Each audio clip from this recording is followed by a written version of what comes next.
Hello all, in today's video we will learn about Retrieval-Augmented Generation, that is RAG. In this video we will learn about what is RAG, what are the components of RAG, how a RAG pipeline works. We will also learn to implement RAG on Llama using Grok API on Google Colab using a Python code. Grok is nothing but a platform that enables developers to access and utilize Grok's high language performance unit for fast inference of large language models. Okay, so what is RAG? RAG is nothing but a framework that combines the strength of information retrieval system and a language generation capability of large language models. So what is information retrieval system? We can think of Google like search engines wherein a user gives a query and gets a set of documents that are relevant to the user given query. On the other side, we all know what is large language models. So we can think of ChatGPT, DeepSeek, or Gemini, wherein a user gives a prompt and the user gets the large language model generates a response that is a detailed response that is relevant to the user prompt. Now, what is RAG is going to do here? So RAG tries to combine both the abilities of these systems and gives the output. So there are two components of RAG. So that is the retriever and the generator. The retriever is nothing but the information retrieval system that we talked about. So which finds and ranks the most relevant documents from a knowledge base. The knowledge base can be an enterprise knowledge base wherein the RAG is actually implemented. And then we have a generator that is nothing but the large language models. So the generator is going to get the input from the retriever and the user given query, and the large language model is going to augment the output that is given by the information retrieval system already. So this is the core concept of RAG. So we will understand using this diagram. So the user gives a query, initial query. So, and we have a knowledge base that is the documents of an enterprise. The enterprise can be a healthcare enterprise, it can be a fintech, or it can be an edtech, or whatever. So an enterprise will be having a set of documents about employees, customers, or the details of the enterprise. So whatever may be the details of the enterprise, so that is present in the knowledge base here. So user asks a question, so it can be about an employee or about a particular client or a customer. So that is being searched and it retrieves the documents, just like a Google does. So the relevant documents are retrieved here, and the retrieved documents plus the whatever user gave as an initial query are passed into the large language model. So we can use any large language model, so which is already built by the massive data set. So this is done by the large enterprises like OpenAI or Google. So this is already done. So we don't have a part here. So, and this large language model takes the query and the retrieved response from the enterprise knowledge base, and it augments the generation by combining the query and the knowledge base and gives the output to the user. So this is the workflow of a RAG. We will understand it in another dimension. So we are going to see the same way we just discussed now. So how RAG works. So these are the components of RAG. So we have an input that is a query or a prompt that is provided by the user. So or the information retrieval. So that is the search engine. It is a simple search engine. It can be a very simple search engine that is used in library retrieval system or it can be a massive information retrieval system or a richer information retrieval system like Google. And the contextual response, so whatever response that we have, so that is passed on, the information that is retrieved by the search engine, that is passed to the large language model plus the user query. So and we get the output. So this is what you see here also. We will just follow the numbers. So number one query is given by the user. So the query is also converted into an embedding model. So why? Because all the machine learning models or the deep learning model or whatever or the transformer model, whatever it is, so they cannot digest the strings or the images. So they can only convert them into numbers. So that number representation is nothing but this embedding model gives. So a query is converted into a number representation. That is done by this embedding model. So again, this embedding model can be a large language model. So these large language models has the capability of converting the text into number representation, and this number representation in turn will have the would have captured the relationship between the semantic relationship between the words in the given query. So that is the simple understanding that you can have about the embedding model. So query is converted into a number representation, that is number two, and that is passed on to the vector DB. So the vector DB is nothing but, so we saw here, right? So the knowledge base of the enterprises. So this enterprise documents are organized and kept in the vector DB. So why we use the term vector? Like we converted query into numbers, so here the documents are also converted into an embedding model and converted into a vector. So the vector is nothing but the embedding and vector, you can think of a similar terminologies, like the vectorized text is nothing but the embedding. So that's how you can actually think of vectors and embedding as of now. And this vector DB will have the vectorized format, or the converted into an embedding, so that all the enterprise documents are converted into an embedding and they are organized in the databases. So they would have been indexed and kept so that they are ready to be retrieved when a user gives a query. So, and we have the retrieved context. So when a query is given, that is converted into a number and it is passed on to the vector DB. So the texts that are closer to the query would be retrieved from the vector DB. So that's the idea. Now, this retrieved context, the documents are passed into the large language model, and the query is also given. So now what this LLM is trying to do is that it is going to generate the response based on only the query and the retrieved context. It is not going to hallucinate, or it is not going to contact the web or its previous responses. It is not going to answer based on its previous responses. So that is the idea here. So it is only going to respond. It is only going to generate the response based on the retrieved context. So that's the idea. So when you don't want your large language model to answer beyond what your enterprise data has, then RAG is the perfect architecture. So that is what we are trying to understand here. So then it generates a beautiful response based on what the query and the retrieved context had in them. So that's the idea. So we'll understand even better by using an example. In actual real-time systems, we will have a number of documents, of course, but to just understand things, so I have given only three sentences. So we will assume that each of these sentences are representing a document. So that means, like, we have a knowledge base of three documents, so which are primarily three sentences. So we have three documents on this. Supervised learning is a type of machine learning where a model is trained on labeled data, and we have document 2 and we have document 3. So these are the three documents we have in the knowledge base. So let us assume, okay. In step 2, as I said, like these, each document is converted into an embedding model. So we can use LLM for this. So this is how the number representation would be. So each document is converted into a vector representation. So then we will store all these vector representation. We can use vector DBs like Facebook AI Similarity Search or ChromaDB, Pinecone. These three are very, very famous vector databases. So yeah.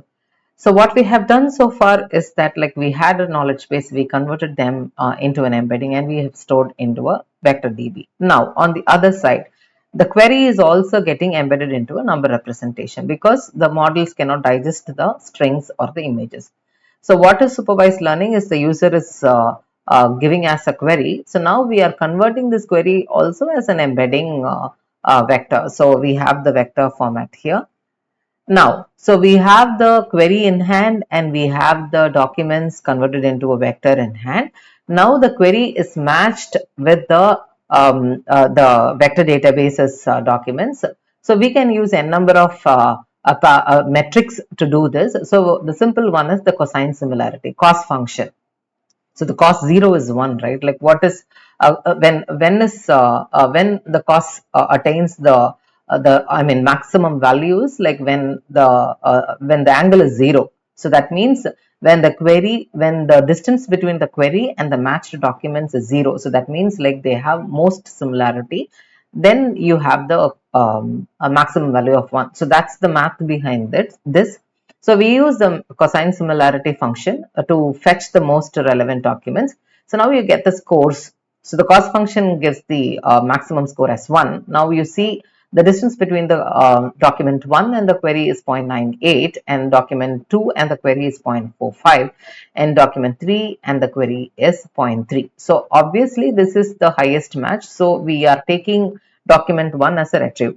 But in real time scenario, so you would have the enterprise would have 10,000 or 20,000 documents, and you would have retrieved more than one documents in reality. So that's how the system works. But to understand things, like we are only retrieving one system. So what I'm trying to tell is that it's not the one document that is retrieved. So it can be more than one documents that might be retrieved at a time for a given query. Okay, so now we are going to augment the query. So that's what the retrieval augmentation means, right? So we have retrieved the text from the knowledge base by matching the query and the response. Now we use the retrieved text to enhance our query. So this is what the retrieved context, right? So this is the highest matched document that we got by matching the query. Now the final query to the LLM. So we are this was the initial query given by the user plus the context. So that is the data that was retrieved from the knowledge base. They both are put together and passed into the LLM. So that's the idea. So both the initial query given by the user and also the context that is retrieved is passed to the LLM. Okay, step number 6. So LLM digests the input given to it, so and generates a response. So here we are free to use any LLM of our choice. It can be open source LLMs like Llama, or it can be a cloud based one like GPT-4 we have by OpenAI. So the final answer would be something like this, which is more detailed and more coherent, because the retrieved documents I mean you will have only the documents retrieved, but we need to have a coherent answer. So that's what the large language model has tried to generate here.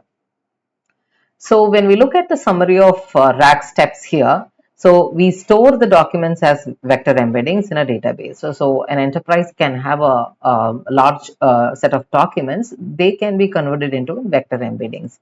On the other side, so when obviously in an enterprise, we would be interested in retrieving our knowledge base for various reasons, for various analysis. Let's say customer analysis or employee analysis. So we are asking a query to search our knowledge base, and the query is also converted into an embedding, and we retrieve the most relevant documents from our knowledge base. So this query embedding is matched with the document embedding, and we get a set of documents as an output. So that document output along with the query is augmented. So that's how we are augmenting the query. So we are not passing the user initial given query, but we are adding the retrieved content that we got from the knowledge base, and we are augmenting the query, and we are passing into the LLM, and we are generating the final answer. So this is the story that we can think of how a RAG pipeline can work.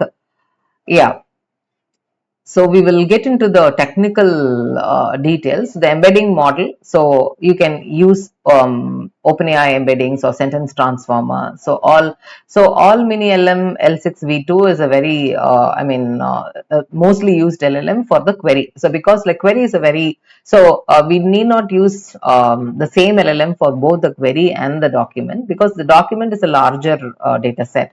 So whereas a larger a context, right? But the query is very small. So we can use a small LLM to convert that as an embedding, but we can use a better embedding, better large language model for the document embedding. So what I'm trying to convey is that we need not use the same large language model to convert text for both query and the knowledge based documents. That's what I'm trying to convey. Okay, so once the documents are converted into embeddings, so we need to organize them. So for indexing, so when they are properly organized, so we can retrieve them in a better fashion. So these tools helps us to do that. Facebook AI similarity search, these are open source, and ChromaDB and Pinecone. So these are the vector DB that can help us to organize our knowledge based documents. So retrieval strategy, there are a number of strategies. So as we saw earlier, like cosine similarity or approximate nearest neighbors, like whatever feels good, so we can use these retrieval strategies. So cosine similarity uses a cost function, whereas these nearest neighbors will use a distance metric, Euclidean distance or Manhattan distance. So they work on the distance between the embeddings. So that's how they work. And large language model, obviously we all know, so better than me, so we all know that we can use any number of any large language models for this for generating the purpose, like at the end we are augmenting the query, right? So for that, so we can use any large language model. So if the enterprise is very concerned about not passing their data to the cloud, so they can opt for open source large language models like Mistral or Llama. So if they are open to sending the query to the cloud versions, like they can use OpenAI large language models. So the orchestration framework, so how do we put all these components? So we were talking about multiple RAG components like vector DB or these large language models. So how do we put all these things together? So we use an orchestration framework. So LangChain, Llama Index, Haystack are the famous orchestration framework, so which has primarily the functionality to make these components work. So they have inbuilt functions so that our job is made easier to build these RAG models. So so today we will see about like how to use LangChain, but the rest of the two are also equally popular. So these are the applications of RAG, but they are not limited to what is listed here. So they can have n number of RAG use cases. So one is like definitely healthcare. Wherever we think of enterprises, like obviously all the enterprises will query their knowledge bases for their own analysis. So healthcare is no exception. So clinical query answering from medical literature, this is only one naive example, but we can think of any better examples as well. So I just listed to make the context better. So we have a medical literature, we wanted to answer, we wanted to get quickly about the solution for a particular disease, like, so that's what this means. So we can also have it in the legal domain, so contract clause extraction or summarization for the legal documents, like, so we want to quickly understand the legal documents, like so the legal document rags are getting very popular. So an e-commerce product recommendations are like straightforward applications that we can think of. Educational systems, like where we can we have research digital libraries, like, or course materials where students or faculty can actually retrieve quick answers from the these materials. And finance, so financial reports or the news financial reports, and we can use for market insights. So these are the quick use cases that I just thought about. There are n number of use cases that you can think about, and you can use RAG. So RAG is primarily used wherein we want to build an LLM model for our own enterprises. It's for the closed usage. So that's what RAG means in short. So we'll quickly have a look at like how we can implement RAG using Llama large language model. So I've used Grok API platform. So using this link, you can get your own Grok API keys, and you can use them so for easy implementation. So this is the code. So we are installing the LangChain and FAIS. Do you see? So this is the vector DB. So Facebook AI similarity search, And here what we are doing is that, like, we are trying to get, so we don't have an inbuilt knowledge base here, so we are trying to build that knowledge base. So we are getting that knowledge base from a Wikipedia article. So and obviously it's in HTML, so we need all these libraries for parsing that HTML. So this is nothing but the beautiful soup HTML loader. So and we are parsing that HTML page. So here we are using the Pydantic library for setting up the template, so that the LLM knows like how it should give the response. So we need the year and the description and what happened. So we are understanding the information about the development of the history of cars. So that is the rack purpose here. So in which year, what was the history of the car? So that's what we are interested in. So this Pydantic this library helps us to format the structure of the response, so that LLM understands like this is how it needs to give the prompt template and the response here. So here we are installing the Grok. So when you run this code, like, it will prompt for an API key, so that you can get from that link that I showed earlier, and you can put it. So here I've used the Llama model, Llama 3 8B. So you can feel free to use any large language models in this place here. So extracted, yeah. So here we are splitting the text. So we are converting the text into, so we had an HTML text, right? Like, so we have not pre-processed that so far. So we are splitting that text into chunk size of 2000, and then here, yeah. So this is where we are pre-processing, and here straight away when we come here, like, we're converting them to an embedding. So that's what it's happening. So far till here, like, we are only doing the pre-processing from the HTML.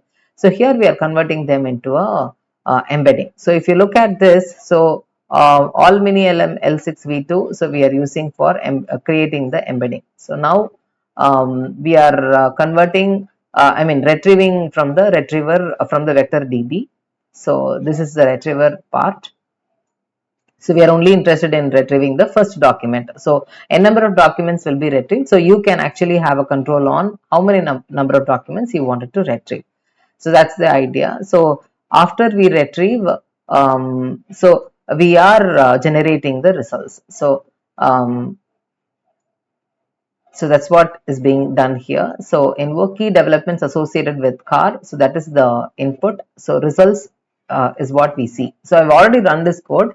So I'll put this code in the comment description, so that you can use this code. I have given view permission. So what you can do is that you can go to file, save a copy in Drive. So it creates a copy for you. So you can feel free to edit that code for your future responses. So that's about retrieval augmented generation pipeline. So thank you.